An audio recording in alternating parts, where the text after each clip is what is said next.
January 14th, 1867. The snow fell heavy over the small town of Willards, Creek, New York. The streets lay buried under white drifts that swallowed sound and movement alike. Not a single wagon rolled through the main road. No footsteps pressed into the ice crust. The air was so cold it felt brittle and sharp as broken glass. Inside a small wooden house on the edge of town, a single candle flickered against the dark. Shadows swayed on the walls as if alive. The wind moaned through the gaps in the boards and rattled the shutters like skeletal fingers. Within that dim room, Mary Caldwell labored on the bed. Her breath came ragged, her hair clung damp to her face. Sweat froze along her brow as the air from the draft touched it. The midwife knelt beside her. She was a woman of 60 years with eyes deep and unreadable. She had delivered most of the town, yet spoke little. Her hands moved with the certainty of someone who had seen both life and death arrive in equal. Measured hours passed without a clock to mark them. Outside, the snow thickened until the world beyond the small house seemed erased. Finally, in the hush of that night, a child was born. But there was no first cry, no wail to pierce the silence. The boy lay in the midwife's hands, still and watching. His eyes were wide and unblinking and fixed upon his mother as if weighing her soul. Mary felt a shiver that had nothing to do with the cold. The room seemed to contract around the tiny form. The midwife did not speak for several moments. She merely wrapped the child in a rough woolen cloth and placed him in Mary's arms, Timothy Caldwell, her third child. Yet from the first moment he felt different, not fragile as newborns do, not helpless. His gaze was heavy, ancient, as though he carried knowledge from a place beyond the reach of ordinary life. Mary tried to speak his name, but her voice faltered. The candle flickered low, and for a heartbeat she thought she saw a shadow move across his face, though nothing in the room had shifted. The wind rose again outside, howling down the chimney like a beast in pain. The midwife finally spoke.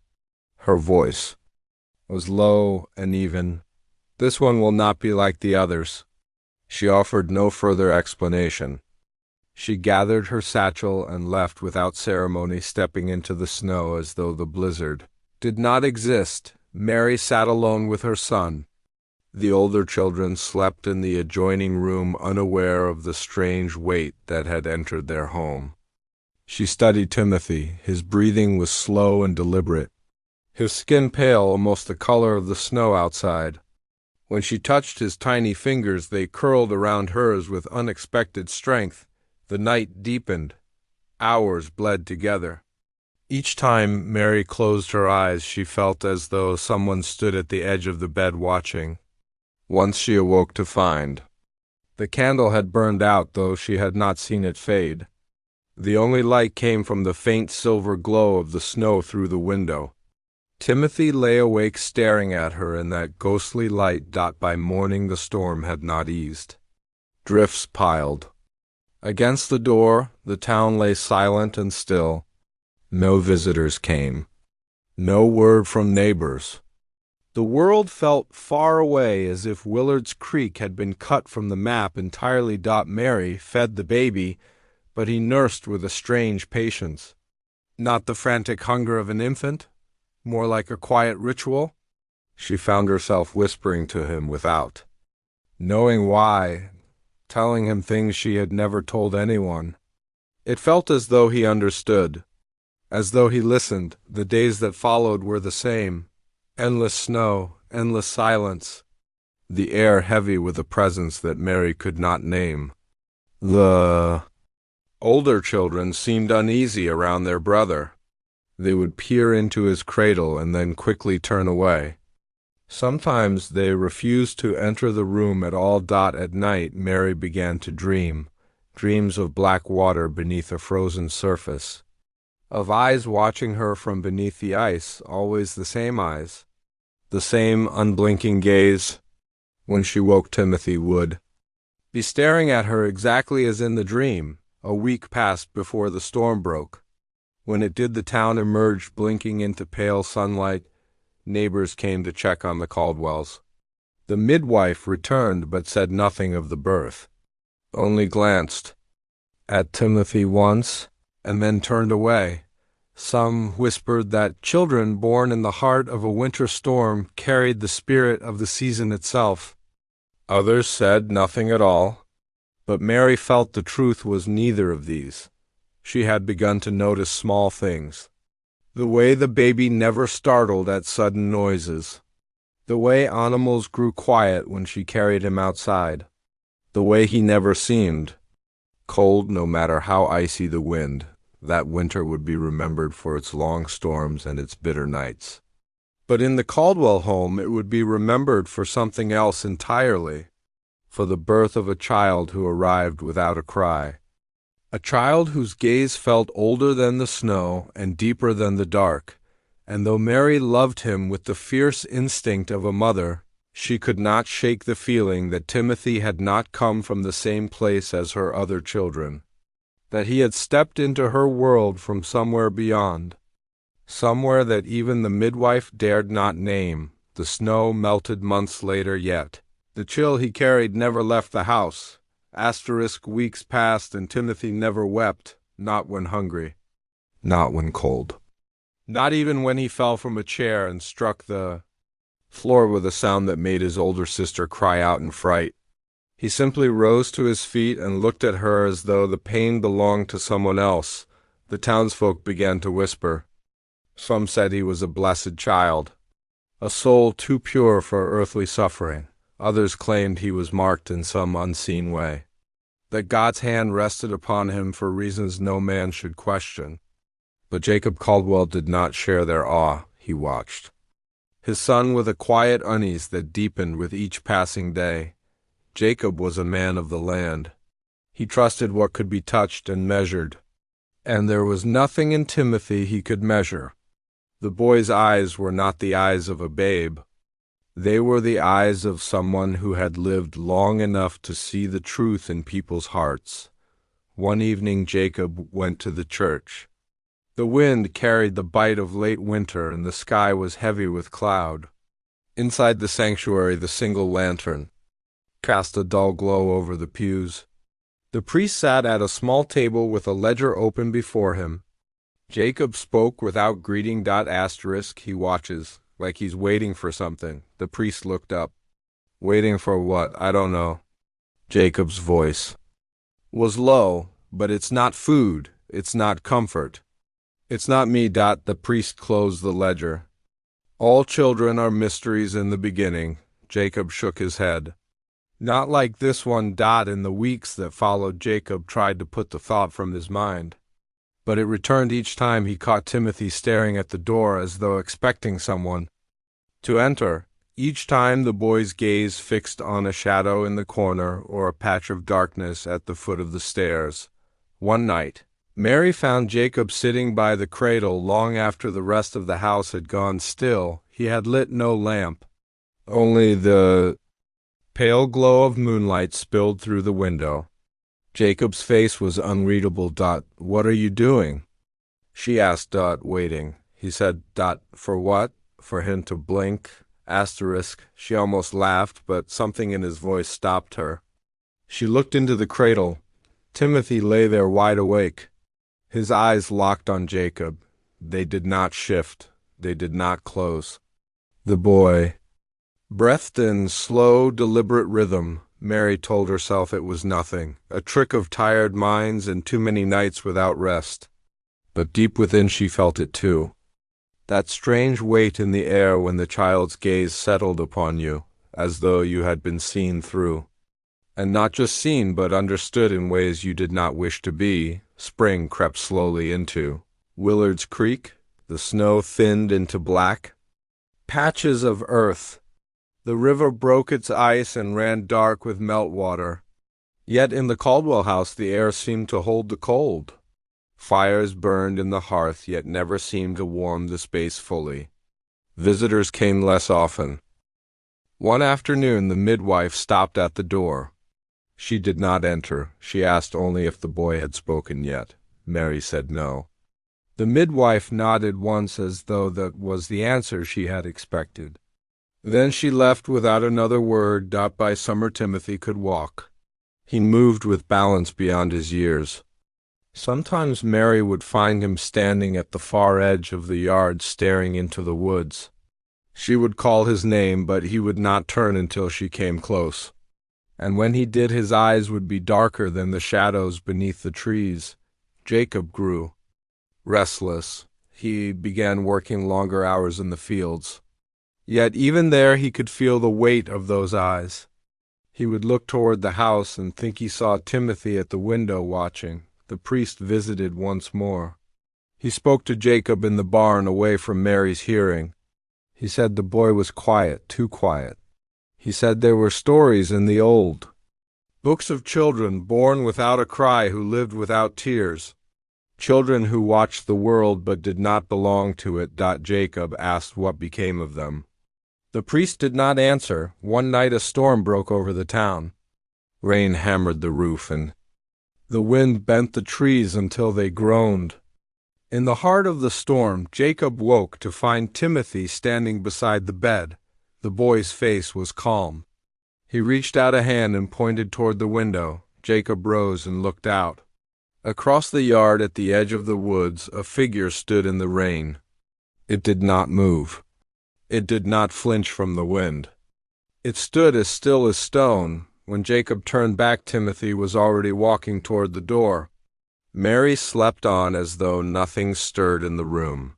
Jacob followed his son to the front hall. The door stood open and the storm's breath swept inside. Timothy stepped out into the rain without hesitation. His small figure moved across the yard toward the waiting shadow. Jacob's voice caught in his throat. He called once. The boy did not stop. The figure at the tree line lifted its head.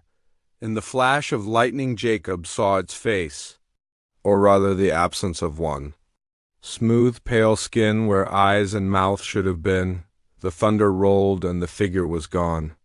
Timothy stood alone at the trees. When Jacob reached him, the boy turned and smiled for the first time in his life. It was not the smile of a child. By the time Timothy was 2, he could recite Bible passages after hearing them once.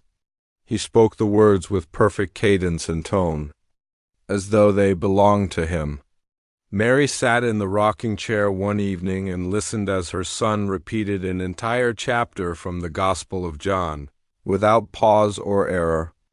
The fire hissed in the hearth, but she barely heard it. Her hands gripped the arms of the chair until her knuckles writned. At 4 he found his father's pocket watch. Jacob had left it on the table in the barn while mending a harness. When he returned an hour later, the watch lay in pieces across the workbench. Jacob's anger rose, but before he could speak, Timothy pushed the scattered gears and springs back into the case with deliberate hands. Without a word, he closed it and wound it. The watch ticked as smoothly as the day Jacob had bought it. The local doctor heard of these things through the whispers that ran between houses like thin trails of smoke. Dr. Milton Herrick was a man of science in a town that clung to faith. He came to see the boy one pale morning in early autumn. Timothy sat at the table drawing in the soot on the wooden surface with one finger. His lines formed circles within circles. Herrick asked him what they meant. Timothy said nothing. The doctor examined his eyes, his ears, his heartbeat. All was normal. Yet when Herrick tried to test his memory, the boy answered before the questions were finished. The doctor wrote in his notes that night, "The boy's mind does not align with his age. It is alien." The pen hovered over the page after the last word as though reluctant to set it down. Mary found herself watching Timothy more often than before. Sometimes he would sit for hours staring at a single point on the wall. Sometimes he would speak a phrase so strange that it had no place in a child's mouth. Once she heard him murmur in the dark. She thought it was a prayer, but The words were, "Not from the Bible?" She asked where he had learned them. He said, "I have always known them." Jacob grew more silent. The memory of the night in the storm lingered in him like a wound that never healed. He did not tell Mary what he had seen, but he began keeping a lantern lit in the bedroom at all times. The townsfolk's whispers changed. No longer blessed. No longer gifted. They spoke in lowered voices when the Caldwell name came up. They spoke of the old stories, of children who saw too much too soon, of omens, of bargains struck in the dark. One afternoon Herrick returned. He asked Mary if Timothy had ever been ill. She said no. Not once. The boy had never coughed, never taken fever, never cried in pain. Herrick pressed his lips together and left without another word. That evening he burned his notes in the stove, though no one knew why. As winter approached again, Timothy began to wander the yard at night. Mary would find him barefoot in the frost staring at the tree line. She would carry him inside, but his skin was never cold. Once she saw footprints in the snow beside his own, large prints, too large for any man in the town. They led toward the woods and vanished into the dark. Jacob nailed the doors shut at night. He told Mary it was to keep out the wind, but she knew better. She had begun dreaming the same dream each night, a dream of a door in the earth. Timothy stood beside it and looked up at her with eyes black as the river at midnight. She could hear a sound from beneath the door, a low pulse like the beat of a great heart. The priest came to the house in December. He stood in the doorway and looked at Timothy, who was stacking small stones into a perfect tower without looking at his hands. The priest asked him what he was building. Timothy said a marker. The priest asked for what? Timothy said for what is coming. That night Mary could not sleep. The wind rattled the shutters and the old beams groaned. She rose and went to the children's room. Timothy was not in his bed. She found him in the kitchen, standing at the window. His breath did not fog the glass. Outside the yard was buried in white, but in the center of the snow there was a black shape. It was round and flat like the mouth of a well. Mary blinked, and it was gone. Timothy turned to her and said, "It will be soon." His voice was calm as though speaking of the weather. When the doctor visited in the spring, he asked to speak with Jacob alone. They stood by the barn where no one could hear. Herrick said, "There is something in him that is not a child." Jacob did not answer.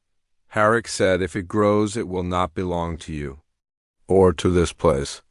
Then he left. Timothy watched them from the window. He smiled again. One summer evening, the air over Willard's Creek was heavy and still. The heat pressed down like a hand over the town.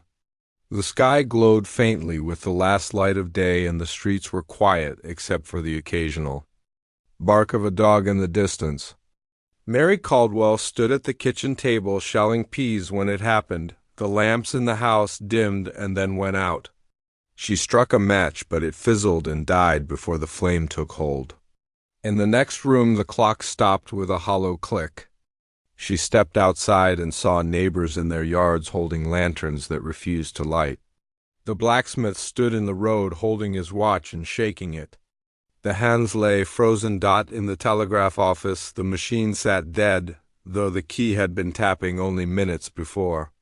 The operator stared at it with a look that was part confusion and part fear. Across the square people gathered in small groups. Voices rose in anxious murmurs. The air seemed to grow thicker with each breath. Then someone pointed toward the center of the square. Timothy stood there alone, 6 years old, his bare feet on the warm boards of the platform where the mayor gave speeches. He was smiling faintly. Not wide, not with joy, but with a calm certainty that made the skin on the back of Mary's neck prickle. No one spoke to him. No one moved toward him. They only watched. A faint sound rose in the silence, not from the boy, not from any one place. It was a low hum that seemed to come from everywhere at once. Mary felt it in her teeth. The blackout lasted less than a minute, but in that short span the whole town felt hollow, empty, as though something had pressed pause on every living thing. Then just as suddenly as it began, the lamps flared to life.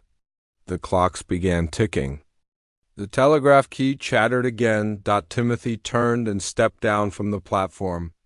He walked between the clusters of townsfolk without meeting their eyes. No one stopped him. No one asked what he had been doing. Mary stood frozen as he passed her on his way home. When he reached the door, he looked back over his shoulder at the square. His faint smile had not changed. Then he went inside. The mayor tried to explain it later. He said it must have been a fault in the lines. Perhaps the heat had damaged the wires. The blacksmith muttered that such a thing had never happened before and would not happen again. But the people did not believe the mayor. They did not believe the blacksmith. In their hearts they had already chosen the only explanation they could. Except it was the boy. That night Jacob sat in the darkened parlor. He did not light the lamp, though the oil was full. Timothy sat across from him. Neither spoke. Outside the crickets sang and the warm wind moved through the grass. Finally Jacob asked, "What did you do?" Timothy tilted his head. "I listened to what to." The silence. Jacob did not ask again. He rose and went upstairs without another word. Mary came down later to find Timothy still in the same chair. His eyes were closed, but she could not tell if he was sleeping. By morning the town had returned to its usual rhythm, but the people's eyes lingered on the boy whenever he passed. The storekeeper's wife crossed herself under her breath. The schoolteacher stood at the window watching him walk by and did not move until he was out of sight. The blackout was never spoken of openly again. Yet every home kept extra candles after that, and every clock in town was wound with an extra care. As for Timothy, he never mentioned it. Not once. The pastor began warning the congregation during Sunday service. His voice rang sharp beneath the high wooden beams. Unnatural gifts are a temptation from darker realms. They are not blessings, they are snares. His words carried across the pews like cold wind through a graveyard. People shifted in their seats. No one spoke Timothy's name, but no one needed. Too, the Caldwell family felt the weight of those sermons in the days that followed. Neighbors who once stopped to talk at the fence now turned their faces away. Invitations to gatherings ceased. Mary found herself walking alone to the store while the clerk kept his eyes on the floor. Children crossed the street when Timothy came down the road. They would whisper to one another with their heads close together, but their eyes always followed him until he was gone. At the well, two women drew water in silence until Mary approached. Then they took their buckets and left without a word. It was not the silence that frightened her most. It was Timothy's indifference to it. He did not frown when children avoided him. He did not seem wounded when old friends of the family looked past him as though he were a shadow. He would stand in the yard with the wind in his hair and watch them as they hurried away. And Mary could swear that in those moments his gaze carried something that was not anger, not sadness, but understanding. As though their fear was something he had expected all along. One evening Mary tried to speak to him about it. She told him that people were sometimes unkind when they did not understand a person. She told him that it did not mean they were bad in their hearts. Timothy listened. When she was finished, he said, "I know why they are afraid." "Why then?" "Because they can feel me." She did not ask what he meant. She could not. Jacob took to avoiding the town altogether. He bought supplies from passing traders rather than face the stairs in the square. He began keeping his tools in the house at night as though the barn no longer felt secure. The blacksmith's boy claimed he saw Timothy standing in the churchyard at dusk, staring up at the steeple.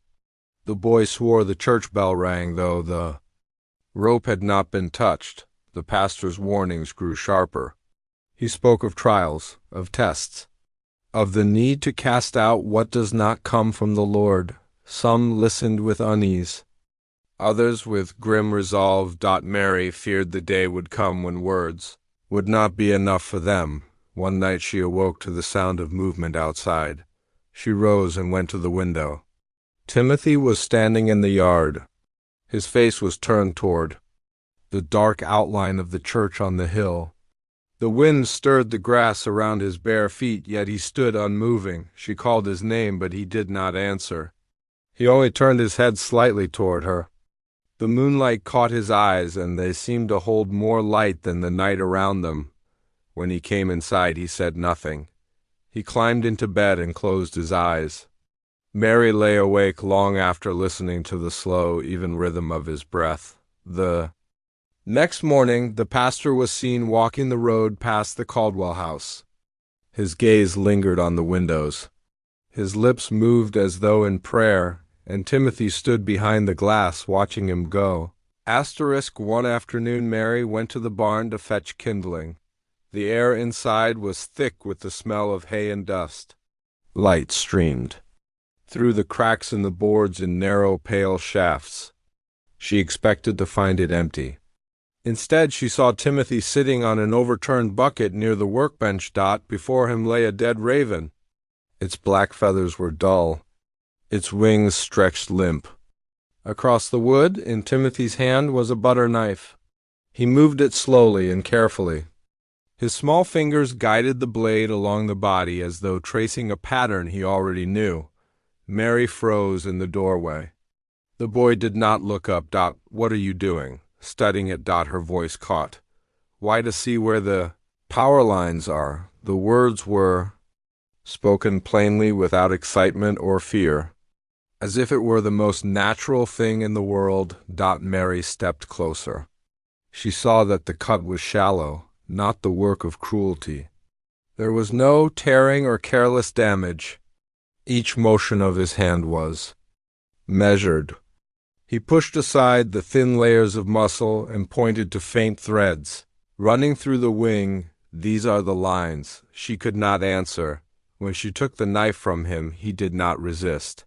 He stood and brushed the dust from his trousers. His eyes lingered on the bird for a moment longer before turning toward the door. "What do you mean by power lines?" she asked. The raven needed them to move. Everything needs them. That night, Mary could not shake the image. The small body on the bench, the strange precision in Timothy's voice, the way he had said everything. Jacob said little when she told him. He only asked if the boy had hurt the bird while it lived. When she said no, Jacob's shoulders eased slightly, though his eyes did not. 2 days later, Mary returned to the barn to find the raven gone. She thought Jacob had buried it, but when she asked, he shook his head. She searched the yard and the edges of the field, but found nothing. That evening, Timothy sat on the porch steps watching the trees. His hands rested in his lap. She asked if he had taken the raven. It flew away. It was dead. It is not now. Mary felt the cold pass through her in the heat of the day. In the weeks after that, she noticed more birds around the house. Not just ravens, sparrows, crows, starlings. They gathered on the fence posts and in the branches above the roof. Sometimes they would call out all at once and then fall silent, as if waiting for something. Once she woke in the night to hear wings beating above the house. The sound was heavy, as if carried by a great flock. She went to the window but saw only darkness. The next morning, a single black feather lay on the porch. Timothy picked it up and held it between his fingers. It is from the one in the barn, he said. Mary did not ask how he knew. Dr. Horace Whitfield came to Willard's Creek in the late days of August. He was a visiting scientist from the city, a tall man with a trimmed beard and eyes that moved quickly from detail to detail. He had heard the rumors of the Caldwell boy while passing through another town and had changed his route to see for himself. he arrived at the Caldwell home in the heat of the afternoon. The air was still and the fields shimmered in the sun. Mary led him to the sitting room where Timothy was building a tower from small stones he had brought in from the yard. The stones balanced with impossible precision. Whitfield introduced himself and explained that he wished to perform a few harmless tests. Mary hesitated, but Jacob nodded from the doorway. The doctor began with puzzles. Wooden shapes that had to be fitted together to form a perfect square. Timothy completed them before Whitfield could finish explaining the task. Then came memory games. The doctor laid out a series of cards with symbols and numbers. He shuffled them twice, and Timothy recited their order without looking again. Whitfield's brow furrowed. He moved on to languages. He spoke a phrase in French, and the boy repeated it perfectly. He tried German, Greek, a line of Latin from an old manuscript. Timothy spoke each with flawless pronunciation after hearing it only once. Hours passed. Whitfield took notes in a small leather book. His movements grew sharper, more hurried. He began asking the boy questions that were not part of his prepared tests. Where did you learn these things? I know them. How do you know them? I have always known them. Whitfield leaned back in his chair and studied him in silence. His eyes searched the boy's face as if the answer might be written there. Finally, he turned to Jacob and Mary. This child's brain functions on a level unseen in human records. His recall is absolute, his processing speed beyond calculation. But it is not human genius. Mary asked what he meant. It is something else. The words hung in the air like the shadow of a storm. That night Whitfield stayed at the boarding house in town. He worked by lamplight long after the other guests had gone. To bed, his notes filled page after page. Yet, with every line his expression darkened. He wrote of neural patterns that could not exist in a human child, of a presence in the boy's eyes that felt older than any mind could be. The next day, Whitfield returned to the Caldwell house. He asked to see Timothy again, but this time his tone was careful, almost wary. Timothy sat at the table waiting. He did not speak until the doctor was seated.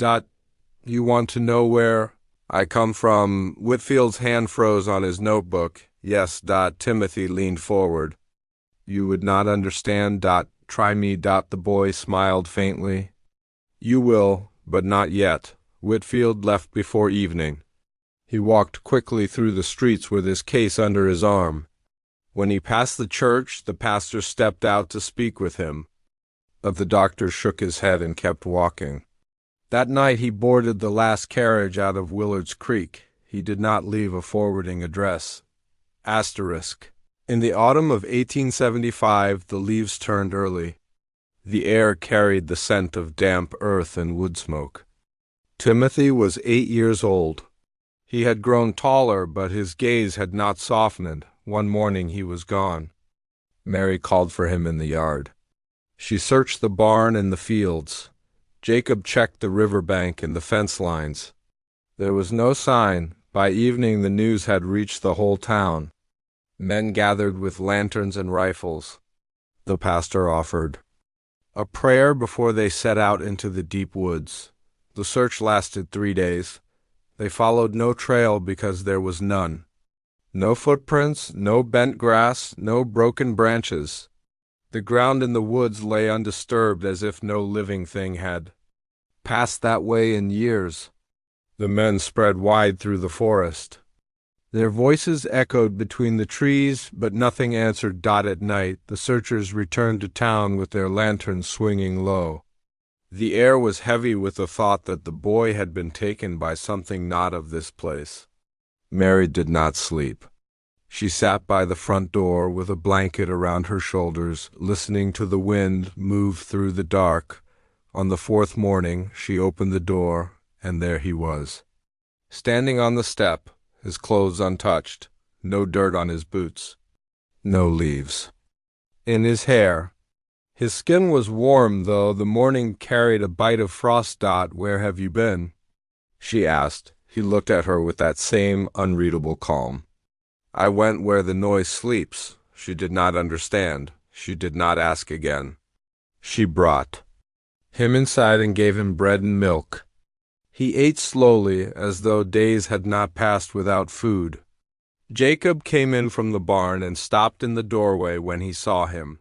For a moment neither father nor son moved. Then Jacob turned away without a word. The town wanted to know more. Men stopped by the house with questions. Mary told them only that he had come back.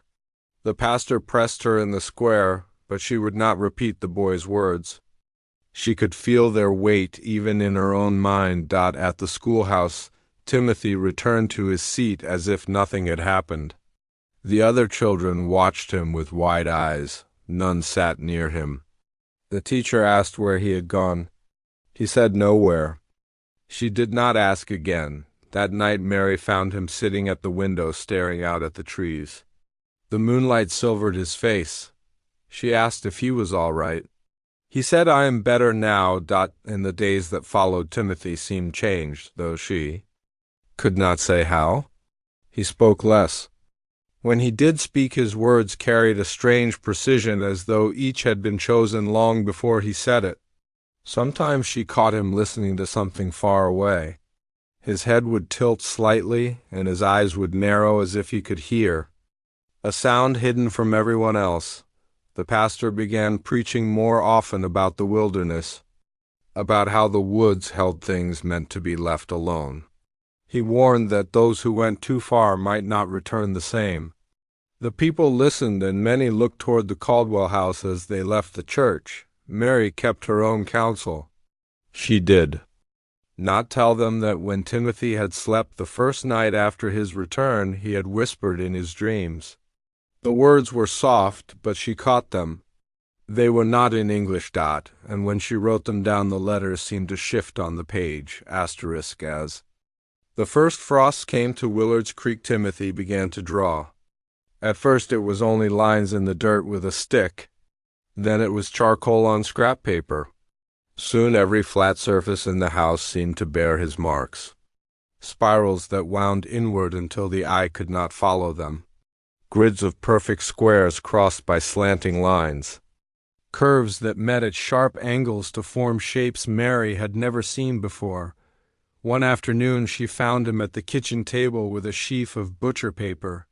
The pattern before him was dense with lines and circles. It reminded her of the wooden puzzles the doctor had once brought, but more complex. The design seemed alive in some way. Her eyes hurt after looking at it too long. Jacob asked what it was. Timothy said, "It is how things speak to each other." By winter the patterns had grown more elaborate. Mary stored them in a trunk, but the boy always made more. Some were the size of a page, others filled the length of the table. None looked like anything the town had seen. Word of them spread. A trader passing through carried a bundle to Dr. Whitfield, who was then in the city. The doctor examined them by lamplight with a growing unease. He made copies and sent them to colleagues in Europe, engineers, mathematicians, inventors. He expected them to dismiss the work as the idle scrawl of a child. Weeks later, a letter came back across the Atlantic. The words were few. These match no known invention. But they looked decades ahead of their time. Whitfield read the letter twice. He wrote in his private notes that some of the diagrams resembled theories not yet fully formed. Others hinted at machines that could not exist with the materials of the present day. Yet all of them bore a unity of design that suggested purpose. He returned to Willard's Creek before the snow melted. Mary let him in without speaking. He spread the diagrams across the table. The lamplight threw long shadows over the black lines. "Who taught you these?" he asked. Timothy looked at him. "No one. Then how? I remember them. From where? From before." Whitfield's pen scratched the words into his notebook. "From before." He felt the room grow colder, though the fire still burned. The pastor heard of the diagrams and spoke of them from the pulpit. He called them marks of the adversary. He warned the congregation that they were not to be looked upon, but in private. Some came to Mary asking to see them. They stared at the pages for long minutes in silence. One man left without a word and did not speak to anyone for days. The more Timothy drew, the more birds gathered near the house. They perched on the fence rails and the branches of the bare trees. Sometimes they shifted together as if moved by a single thought. Whitfield noticed this and made another note in his book. One night Mary woke to find Timothy gone from his bed. She followed the sound of the back door opening. Outside in the pale moonlight he was laying the pages on the ground in a wide circle. The paper fluttered in the wind but did not blow away. "What is this?" she asked. "It is to help them find the way. The others." Mary stepped forward, but he held up a hand. "Not yet." The next morning the pages were gone. On the night of September 3rd, 1876, the air over Willard's Creek felt strange. The day had been still. The sunset faded too quickly. By nightfall an unseasonable warmth hung over the fields. Dogs barked in bursts, then fell silent. The moon rose pale and thin behind a veil of thin cloud. Just after 9 the first lights appeared. A faint green shimmer spread across the northern horizon. Some believed it a trick of the eye. Others stepped into the streets to watch.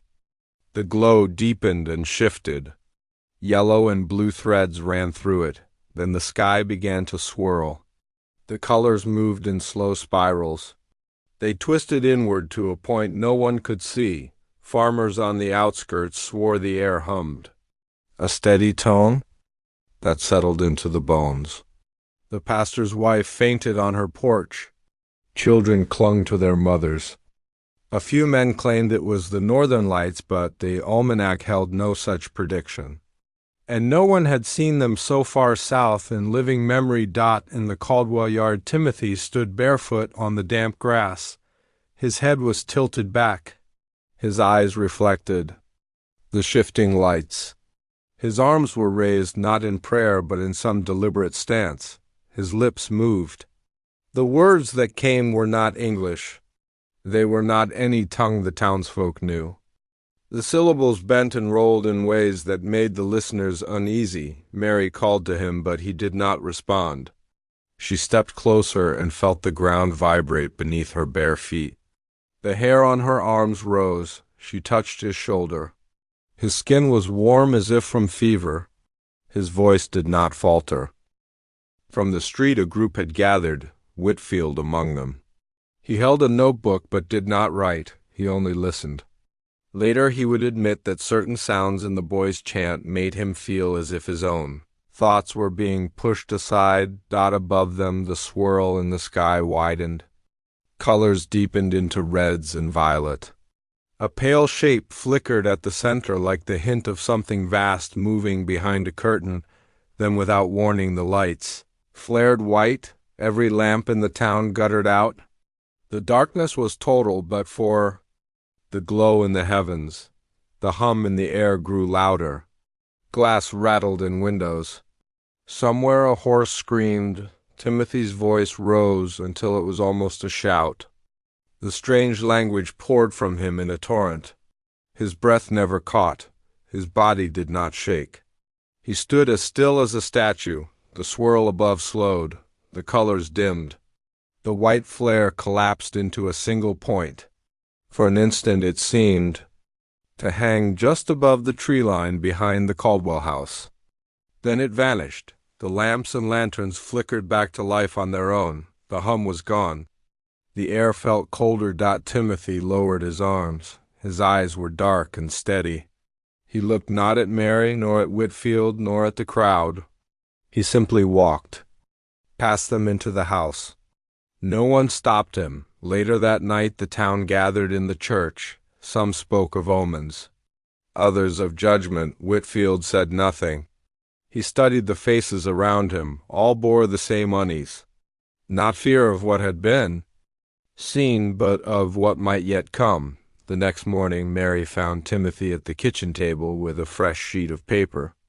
The design he drew was unlike his others. At its center was a perfect circle. Around it spiraled lines that twisted and bent as if to show motion. Beneath the drawing he wrote 3 words. "They are listening. The winter of 1877. Settled heavy over Willard's Creek, snow piled against doors. The river froze hard enough to hold a wagon. In January the sickness came. It began with a cough in the tailor's shop. Within days the sound of hacking breaths and fevered moans carried through every street. The pastor called it influenza. The doctor called it a plague. The dead were buried before the ground could freeze solid. Graves stood in uneven rows behind the church. Each morning new mounds of snow marked new losses. The air inside homes was thick with the smell of boiled herbs and damp blankets. Mothers pressed cloths to burning foreheads.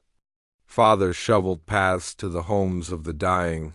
Mary Caldwell kept her children close, yet Timothy refused to stay inside. He went door to door carrying pails of water or bread from the pantry. He sat beside the beds of the fevered. He wiped sweat from their brows and lifted spoons of broth to their lips. He never wore gloves. He never covered his mouth. Jacob told him to stop. Mary begged him to rest. Timothy only said he was not afraid. Days passed and his skin stayed warm and steady. His breathing never faltered. The flush of fever never touched his cheeks. Dr. Harrick came one evening with his satchel.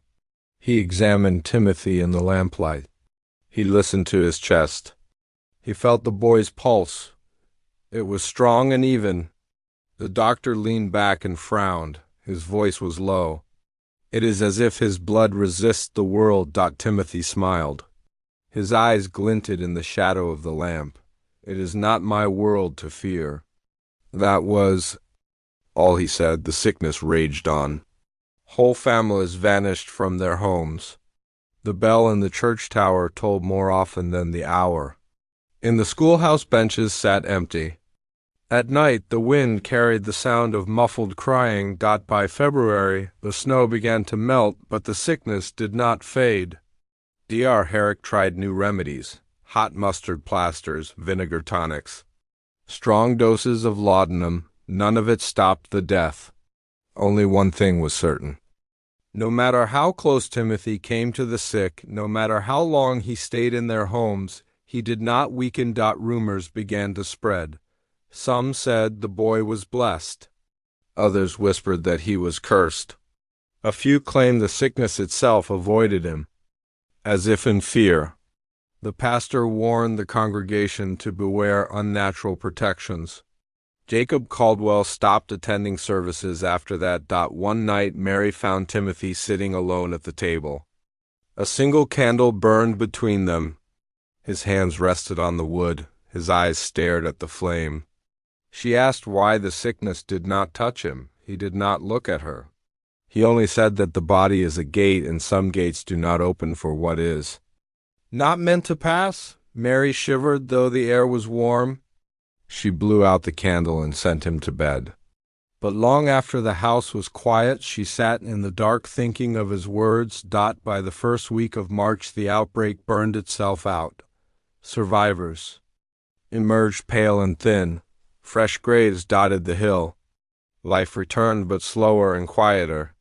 No one spoke much of what had happened. Yet whenever Timothy walked through, the square eyes followed him. Not one person in Willard's Creek ever forgot that in the season when death took nearly everyone, he walked among it. Untouched. The Caldwell house had an attic no one used, Jacob's. Grandfather had sealed it decades before. The door was fitted with a rusted lock. The only key lay at the back of a drawer in Mary's dresser beneath folded linens she had never shown to anyone. Dust lined the edges of the doorframe. The boards above were silent, as if the space had been holding its breath for years. One winter night Mary woke from a dream she could not remember. The fire in the hearth had burned low. Shadows stretched long across the bedroom walls. She turned and saw Timothy standing beside the bed. His face was calm. His eyes were fixed on her. In his hand he held the attic key. She sat up. Her voice caught in her throat. She had never told him where the key was kept. She had never even spoken of the attic in his presence. She asked how he had found it. He only tilted his head and said, "It had called to him." Jacob stirred and grumbled, but Timothy was already walking toward the stairs. Mary followed. Her bare feet were cold against the boards. The air seemed heavier the closer they came to the attic door. Timothy slid the key into the lock. The tumblers turned with a sound too loud for the stillness of the house. The door swung open. A wave of stale air drifted out, carrying the faint scent of earth and iron. The attic was dark, yet Timothy stepped inside without hesitation. Moonlight spilled through a small round window, casting a pale circle across the floor. The space was empty except for the walls. Mary's breath caught. Strange markings covered the boards, spirals interlocked with jagged lines. Symbols she had never seen before curved around each other like vines. They glowed faintly as if the wood itself held trapped light. The glow pulsed in time with her heartbeat. Timothy traced one of the spirals with his fingertip. His lips moved soundlessly. The markings brightened under his touch. Mary stepped back, though the air was not cold. It felt instead like the space itself was leaning toward them, listening. Jacob came up behind them, muttering about foolishness. He stopped when he saw the walls, his face drained of color. He said his grandfather had spoken once of the attic, a place not to be entered, a place left alone because it was not built for them. Timothy turned then. His eyes were wide, but not with fear. He said the markings were a map. Mary asked a map to where. His answer was simple. To where the noise sleeps. The word sent a shiver through her. She remembered him saying them once before when he had vanished in the woods. Jacob took a step forward as if to pull Timothy away from the walls, but the boy's expression made him pause. It was not defiance. It was recognition. The glow began to fade.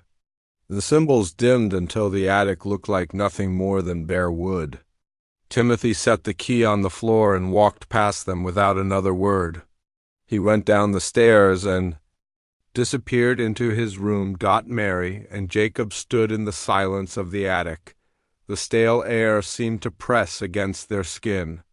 Jacob shut the door and turned the key. He did not ask how Timothy had found it.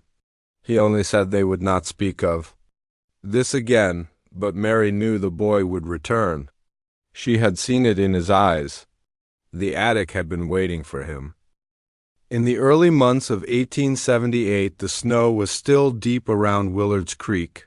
One morning, a knock sounded at the Caldwell door. Mary opened it to find two men standing on the porch. Their coats were black wool, heavy with frost. Their hats were low over their eyes. They asked for Timothy by name. Their voices were quiet, but carried a weight that made her step aside without question. Jacob stood by the hearth as the men entered. Neither removed his coat. One carried a small leather case, the other a folded piece of paper. They glanced at Jacob and Mary, but did not speak to them again. Instead, they asked where the boy was. Timothy appeared from the kitchen as if he had been expecting them. The men told Jacob and Mary they would need to speak to the boy alone. There was no request in the tone, only certainty. Jacob began to protest, but Timothy looked at him and said it would be all right. Something in his calm stopped Jacob's words. They went into the sitting room and shut the door. Hours passed. No voices carried through the walls. Mary sat in the kitchen with her hands clasped so tightly her knuckles ached. Jacob paced until his boots wore a dark path in the rug. At last the door opened. The men stepped out without looking at Jacob or Mary. They tipped their hats and left through the snow. No answers were given, no reason for their visit, no explanation for why they had come so far to speak to a boy of 11. Mary rushed into the sitting room. Timothy was seated in the same chair, his eyes distant. She asked what they had wanted. He said they had asked about the markings in the attic and about the night the sky had swirled with lights. When she pressed him for more, he only said they wanted to know if he remembered the sound. The next morning, Jacob went outside to bring in firewood. On the porch lay a small silver device no larger than his palm. Its surface was smooth with no seams. When he picked it up, it gave off a low hum that seemed to vibrate in his bones. The hum changed pitch when he tilted it. It grew stronger when Timothy stepped closer. Jacob set it on the kitchen table. Mary would not touch it. She said it made her teeth ache just to hear it. Timothy studied it for a long time, his head tilted as if he were listening to something only he could hear. At last he said it was not finished. Jacob asked what he meant. Timothy said the men had left it for him to complete. Jacob asked how he could possibly know that. Timothy only smiled faintly and said the device had told him so. That night Jacob hid it in the cupboard above the pantry. In the dark hours before dawn, Mary woke to find Timothy standing beside her bed, the silver device in his hands. She asked how he had found it. He said it was never lost. Then he turned and walked back to his room with the low hum trailing behind him. The lamps flickered as the family sat for supper. The stew steamed in the bowls, and the sound of the wind pressed against the windows. Jacob was telling Mary about a broken fence post near the east field when Timothy suddenly set down his spoon. His eyes fixed on nothing, his voice changed. It became flat and distant. In the year 1908, the sky will, the words cut off mid-breath. His lips stopped moving. His eyes still stared ahead as if he were listening to something far away. Jacob called his name. Mary reached across the table and touched his hand. He blinked once and then returned to eating. Without a word, as though nothing had happened, Jacob asked him to finish what he had been saying. Timothy acted as though he had not heard. Mary pressed him again. He said he did not know what they meant. But his tone was wrong. It was the tone of someone who knew but refused to speak. They tried all evening to coax the rest from him. They offered sweets. They promised not to tell anyone. They even told him they needed to know to keep him safe. Timothy only shook his head. Sometimes he would open his mouth as if to answer and then close it again with a faint shiver. That night Mary lay awake beside Jacob, listening to the old boards creak. She could hear Timothy walking in his room. Not the restless shifting of a boy who could not sleep, but the slow, deliberate pacing of someone deep in thought. The sound went on for hours. In the morning, Mary found a scrap of paper on the kitchen table. It was covered in spirals and jagged lines, no words. Just shapes that pulled the eye toward the center until it felt as though they might spin. She asked Timothy if he had drawn it. He said it was not his hand that had made it.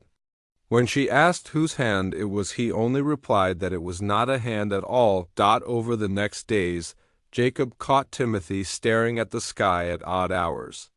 Sometimes before dawn, sometimes in the middle of a storm. Once in the dead of night when the moon was thin and pale.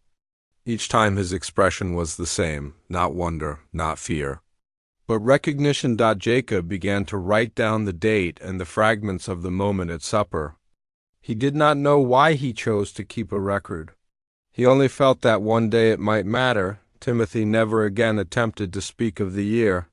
Yet now and then, when the wind rose and the clouds moved in strange shapes, Mary thought she saw his lips form the rest of that sentence, but no sound came. And each time the look in his eyes told her it was not for them to hear. The autumn air carried a faint smell of smoke from burning leaves when Mr. Lorne set up his camera in the Caldwell yard. The family had dressed in their best clothes. Jacob wore his Sunday coat and Mary her bonnet with the blue ribbon. Timothy stood between them with his hands folded in front of him. Mr. Lorne adjusted the tripod and told them to hold still. The long exposure required patience. The shutter clicked and the moment passed. Mr. Lorne promised to deliver the plate the next day. Mary looked forward to having something to hang above the mantel. It had been years since they had sat for a portrait. When Mr. Lorne returned, he seemed uneasy. He handed Jacob the developed image and explained that something odd had happened in the darkroom. At first glance, the photograph looked normal. Jacob in his coat, Mary in her bonnet, the house in the background, but Timothy's face was wrong. His outline was not sharp like the others. It was smeared in a way that suggested movement, but Jacob knew his son had not moved. Worse still, there was a faint second image layered over the first. The same face, but tilted slightly and looking in another direction. Mr. Lorne said he had checked the lens for dust and the plate for flaws. He had even taken another exposure in the same light with another family and found nothing unusual. The blurring seemed to belong to Timothy alone. Mary suggested it was just an accident. Jacob was not so sure. He asked Mr. Lorne to take another photograph right then and there. The photographer agreed. Timothy stood in the same spot. Jacob watched closely to make certain the boy did not so much as twitch. The camera clicked. The second plate came out the same. Timothy doubled, one image sharp and the other faint and ghostly. The ghost face always slightly out of alignment, as though it were lagging behind or rushing ahead. Word spread quickly in town. People came to Mr. Lorne asking to see the strange plates. Some crossed themselves. Others muttered that it was a trick of the light. A few whispered that it was proof of the pastor's warnings. Timothy showed no reaction. When Mary asked if it troubled him, he said no. Then he added that the camera saw more than the eye, and sometimes the eye saw more than the world. She did not understand what he meant, and when she pressed him, he would not explain. From then on, every photograph of Timothy, no matter the camera or the photographer, showed the same effect. Sometimes the second image seemed to be looking directly at the lens, while the real Timothy looked elsewhere. Sometimes the faint figure's mouth formed words, though no one could read them. Jacob locked the plates in a wooden box in the attic, beside the strange glowing marks. He told no one that in the dead of night he sometimes heard the faint click of a camera shutter coming from up there. The summer of 1880 was warm and heavy with the scent of wildflowers, but the nights in Willard's Creek carried a damp stillness that seemed to seep through the walls. On one such night Mary awoke without knowing why. The house was silent. Jacob's steady breathing was beside her. The moonlight fell in a pale stripe across the floor. Then she saw him. Timothy stood beside her bed. His bare feet made no sound on the boards. His eyes were open, but there was no recognition in them. They were fixed on some point far beyond her, as if he were staring through her and into a place she could not see. His lips moved, and a voice came out that did not belong to her son. It was deeper, slower. Each word carried a weight that pressed against the air in the room. The language was unlike anything she had heard. Not Latin from the church. Not the French or German she had once heard Dr. Whitfield speak. The syllables rolled like stones in water. Some were clipped and sharp as the snap of a twig. Others stretched out in a low hum that seemed to make the bed frame vibrate. Mary felt her skin tighten as though the sound were crawling over her. She reached to wake Jacob, but her hand froze halfway. The voice pulled at her attention in a way that made thought difficult. Her pulse slowed. The words felt heavy in her chest. It lasted perhaps a minute. Then Timothy stopped, his eyes closed. He turned and walked from the room without looking at her. Mary remained sitting upright in bed, too frightened to follow. In the morning, she told Jacob, He dismissed it as a dream, but she knew it had been real. The sound still echoed in her mind. The shape of the words burned there as if she had memorized them. Without meaning to, that afternoon she sought out Dr. Whitfield, who was still lodging above the apothecary. She repeated the words carefully, afraid she might lose them if she waited. With each syllable the color drained from the doctor's face. When she finished, he sat down heavily at his desk and covered his mouth with his hand. She asked him what the words meant. He said nothing for a long time. Then he told her not to speak them again. He would not explain why. When she asked if he would write them down for study, he refused. He said they were not meant to be written. Mary pressed him again. He only said that some sounds belonged to the deep places where human tongues should not wander. That night Mary lay awake long after. Jacob slept. She could not help but mouth the strange words to herself, though she made no sound. Outside the window the wind rose suddenly, though no clouds crossed the moon. Somewhere in the dark she thought she heard the deep voice answer her. Timothy was 13 when Dr. Whitfield insisted on bringing him to Boston. The town had whispered long enough. The doctor said the city would offer better instruments and a controlled environment. Jacob hesitated, but Mary, weary from years of questions she could not answer, agreed. The laboratory was on the third floor of a brick building near the harbor.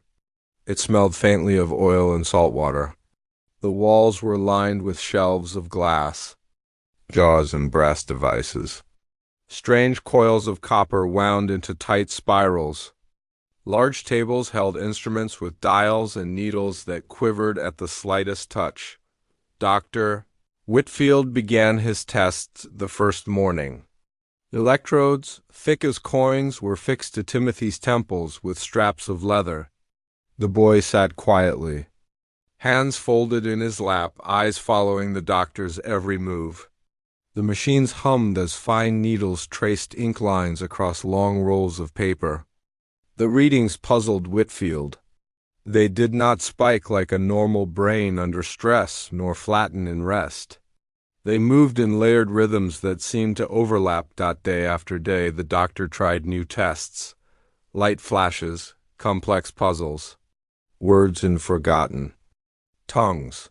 Each time the machines responded in the same way, patterns upon patterns, as if Timothy's mind held several currents at once. By the sixth day, Whitfield's notes filled an entire ledger. He confessed to Mary by letter that he had never seen such activity in any living being. He did not say that he had begun to feel watched in his own laboratory. On the final night, the doctor set up his most delicate instrument, a custom device of gears, magnets, and thin copper wire, meant to read the faintest electric whispers of the brain. He adjusted the tuning screws until the machine made a low ticking sound. Timothy sat as still as stone. At first the readings were steady. Then the ticks quickened. The ink lines began to overlap in ways Whitfield had not programmed. A faint smell of ozone filled the air. The lamps dimmed. Somewhere outside a ship's horn wailed, but the sound bent strangely in the air, as though slowed. One by one the instruments began to fail. Needles fell limp, paper rolls tore. A thin wisp of smoke curled from the copper coil. Whitfield reached to shut the device down, but before his hand touched it, the entire room went silent. The kind of silence that feels like a weight pressing against the ears. Timothy looked at him then. Not the vague, absent stare Whitfield had seen before, but something direct and knowing. The boy's voice was quiet, but each word landed with the certainty of a final verdict. You should not have measured what you cannot hold. The silence broke with a sharp crack from the coil. The lamps flared back to life. Outside the harbor bells rang. The doctor found the machines beyond repair. His notes stopped abruptly on that page. Timothy asked to go home. March 9th, 1881 began. Like any other morning in Willard's Creek, the Snow still clung to the edges of the fields, though the first hints of thaw ran in thin streams beneath the fences. The Caldwell home was quiet. Mary stirred the fire in the kitchen while Jacob dressed for the day's work. Timothy had always risen early, often before his parents, and it was not unusual for them to find him already awake, reading or sketching at the table, but that morning the chair was empty. His blanket lay neatly folded on his bed. The window was shut from the inside. His boots stood by the door, untouched. His coat hung on its peg. Outside, the yard showed no tracks in the thin frost. Jacob thought perhaps the boy had gone to the barn, but the barn was still, its door latched. The pasture beyond was empty. By midday, concern turned to dread. They searched the house from attic to cellar, opening cupboards and storage chests, even peering up the chimney. Timothy was nowhere.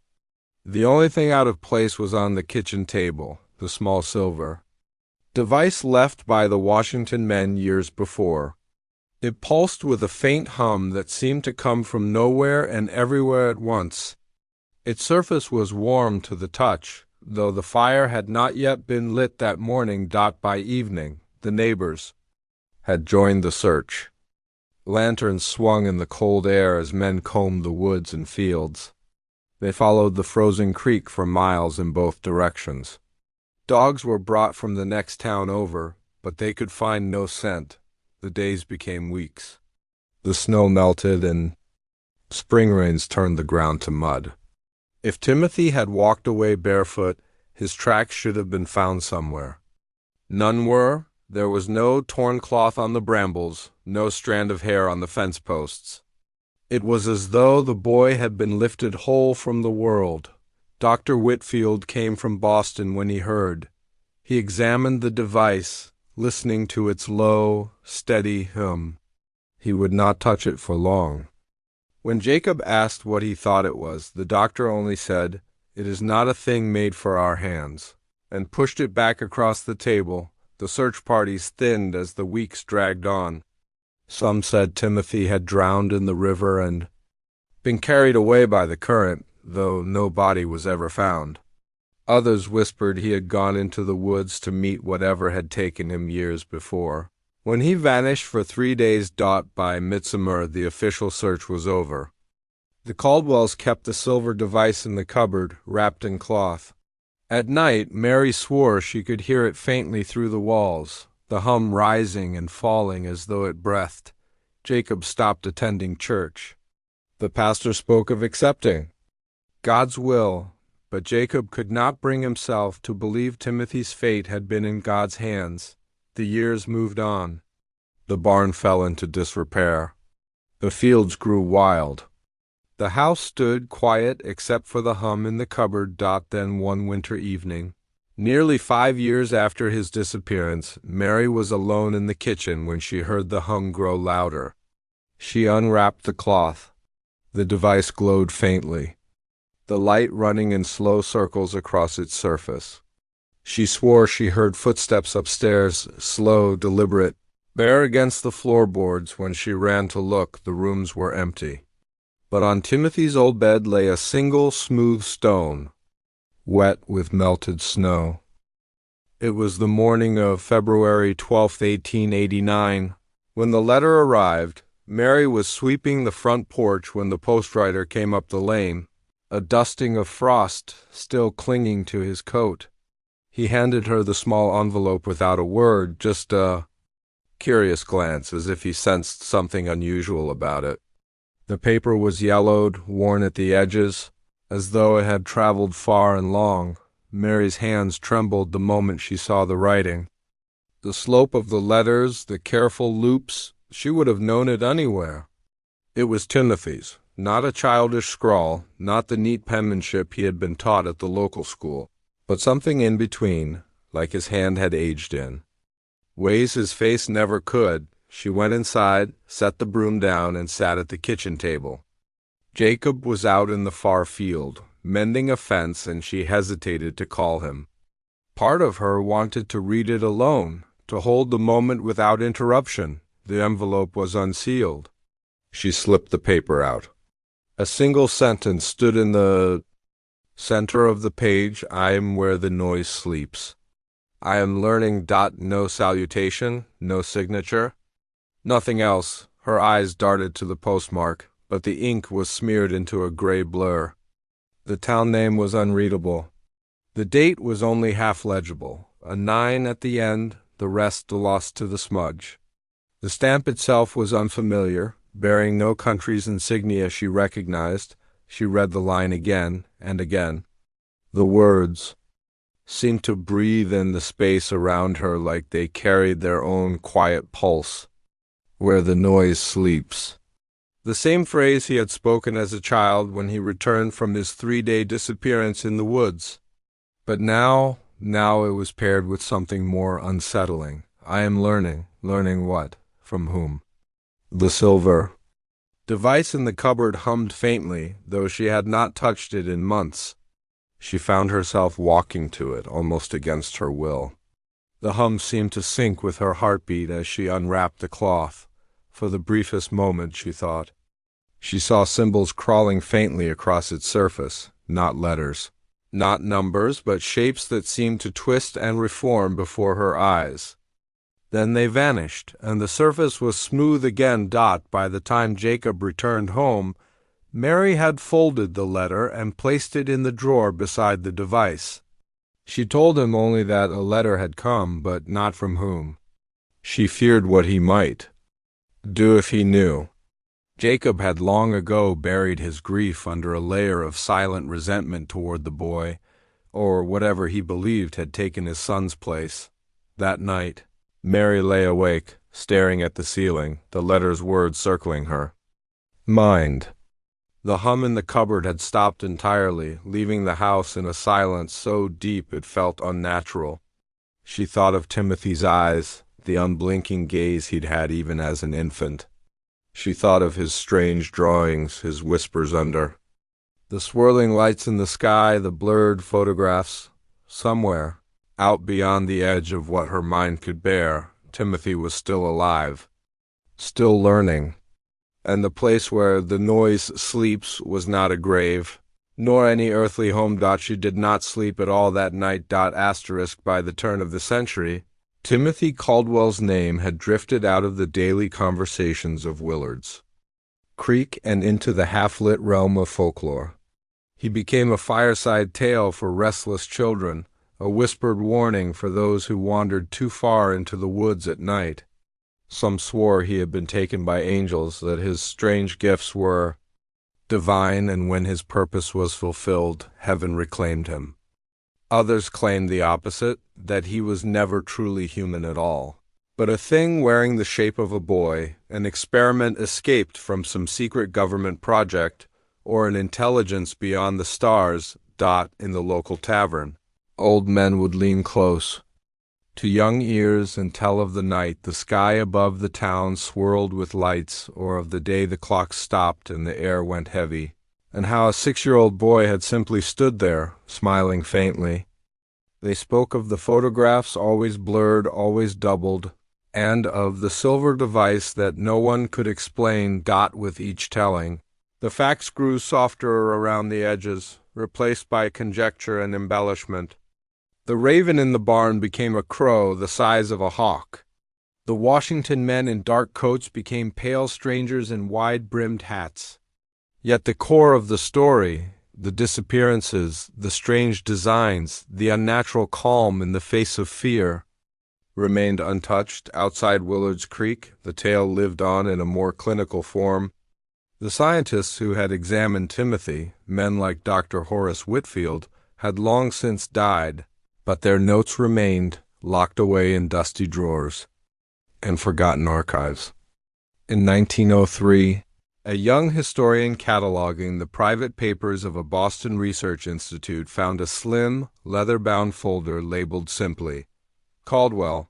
Inside were sketches of Timothy's diagrams, reports on his unusual physiology, transcriptions of the words spoken in that deep, alien voice, and records of the failed instruments during Whitfield's tests. There were also fragments of correspondence between Whitfield and his European colleagues, polite at first, then more urgent, and finally terse and fearful. The last page in the folder bore no date. It was a single sheet, typed in uneven strokes, unsigned but unmistakably written by one of the scientists who had met the boy. It read, "Timothy Caldwell was not ahead of his time. He was outside of it." The phrasing was deliberate, and the weight of it settled like cold iron on the historian's chest. Not ahead, not a glimpse of the future, but separate entirely from the timeline to which the rest of humanity was bound. As though the boy had stepped into their world briefly, learned what he needed, and then slipped back into wherever he truly belonged. The historian tried to trace the document's origin, but the trail dissolved almost instantly. Some files had been deliberately destroyed. Others had been misplaced during a fire at the Institute decades earlier. The silver device was mentioned in passing but never described in detail, as if its properties defied translation into human language. Back in Willard's Creek, Mary Caldwell's old house had fallen into ruin. The attic, with its faint glowing markings, had collapsed during a storm. The land was sold to a family who claimed they sometimes heard humming from beneath the floorboards on windless nights. Even now, the phrase from that final note survives among those who still remember, outside of time. It is whispered not as a scientific conclusion, but as a warning that some visitors do not come from the past nor the future, but from elsewhere entirely, and that when they leave, they are not gone. They are simply waiting,